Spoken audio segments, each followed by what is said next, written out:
All right, let's jump right in. Today, we're doing a kind of forensic look at the world of 2055.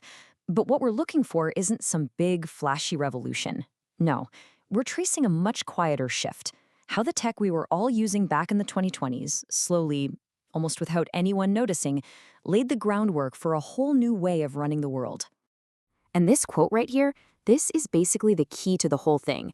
The massive change that happened wasn't a battle. It wasn't something that was forced on people. It was just a series of small, convenient changes that everyone basically said yes to, one update at a time, until the entire operating system of society was different. So, how on earth did that happen? Well, it started with what the archives call a stack. And no, this wasn't some grand government plan. It was basically a collection of four totally separate private technologies that back in the 2020s were already being installed in our homes and on our streets. Okay, so layer one was the mesh. You can think of something like Amazon Sidewalk. At first it was just this neat little convenience for finding your lost keys or tracking your dog.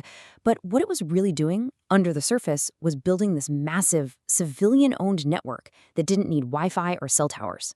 By 2055, this mesh isn't just a feature anymore. It's the air the entire system breathes. Then you have layer two, identity. This kicked off with features like Ring's familiar faces.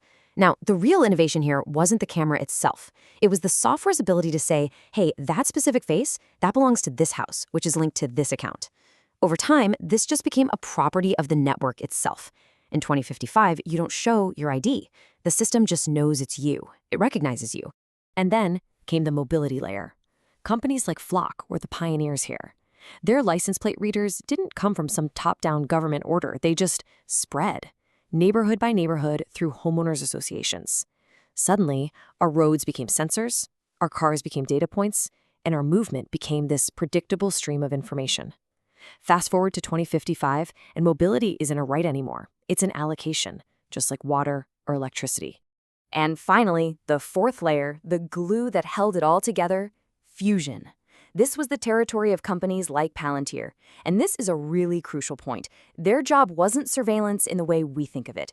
It was correlation. They didn't need to own the cameras or the sensors. They just needed to drink from all those data streams, stitch it all together, and build a picture so complete that the system could redirect people and resources before a problem even had a chance to start. But here's the thing. All that tech, all that hardware, it's only half the story. For a system that complex to run smoothly without any friction, it needed brand new software. And that software, well, that software was us.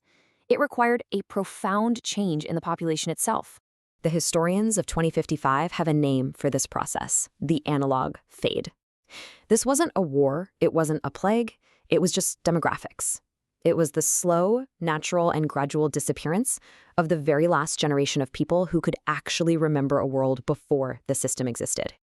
And this chart, wow, it just lays it all out, doesn't it? For the analog generation, things like privacy and untracked movement were just the default. They were normal. For the digital natives born into the system, those concepts barely even make sense. For them, the system isn't something that needs to be questioned or justified. It's just the environment. It's like the weather. They have no comparative memory of anything different. You can actually see this memory fading on a timeline. By 2040, the system doesn't need to use soft language like pilot programs anymore. But the real tipping point, the big one, is 2048. That's the year the system just stops explaining itself. And why would it need to? The audience that might have objected, the people who remembered an alternative, were almost all gone. So you see what happens next. Once those four layers of technology are matured, and once the analog fade has done its work, the system can finally work the way it was always meant to. Governance is no longer about politicians or institutions. It's about infrastructure. The logic of it is just so simple and, frankly, inevitable. The mesh made everything visible. The identity layer made every single person legible to the system. The mobility layer made our movements totally predictable. And once you have those three things, well, the fusion layer could make all of society optimizable. And what does that actually look like in daily life? Well, a lot of the social concepts from the old world just got rebranded. They were reframed as operational interfaces. Universal pay wasn't about welfare, it was the resource allocation interface. Public housing became the population distribution interface. Everything became a lever to manage the system more efficiently. And that brings us to the end state. The update is complete. We're now in the managed world of 2055. And according to the records, it doesn't feel like a brutal dystopia. It feels like a quiet, predictable, and incredibly orderly society. Life is standardized. It's managed. It's optimized. But maybe the most important shift is this. People don't fear the system. They rely on it. Because when you trade away things like choice and autonomy for pure, frictionless convenience and stability, well, those new values become the only ones that matter to a population that has never known anything else. I mean, this quote just says it all, doesn't it? There was no collapse, no single moment of crisis that changed everything.